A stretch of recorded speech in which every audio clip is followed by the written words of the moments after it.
ከዚህ በፊት ልብ ብላችሁ ታጣቁ ከነበረ በዚህ ቪዲዮ ከዚህ በኋላ ልብ ልትሉት የሚገባ አንድ ወሳኝ የፕሮናንሲዬሽን ፖይንት ልሰጣችሁ ነው።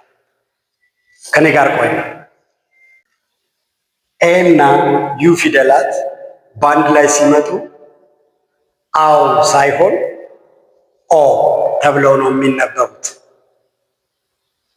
ስለዚህ በእነዚህ ቃላት ውስጥ ያሉት ኤዩ ኤዩ ኤዩ ኤዩ ኤዩ ፊደላት እንዴት እንደ ኦ እንደሚነበቡ ከኔ ጋር አብረን ላውንደሪ ሳይሆን ሎንድሪ ብለን ነው ማንበብ ያለብን። ሎንድሪ ዛትስ ሎንድሪ። ሁለተኛው ሎንች ነው እንጂ ላውንች ብለን ማንበብ ሎንች ላውንች ላውንች ኢንኮሬክት። ስለዚህ the correct one is launch። ተመሳሳይ ይሄ በጣም የተለመደ ቃል ነው። ፓውዝ ተብሎ አይነበብ ፖዝ።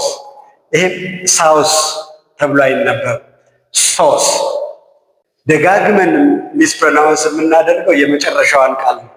የመጨረሻዋን ቃል እኛ አውቶማቲክ እያልን ነው የምናነባት፣ ግን ይህች ቃል በትክክል ስትነበብ ኦቶማቲክ ኦቶማቲክ።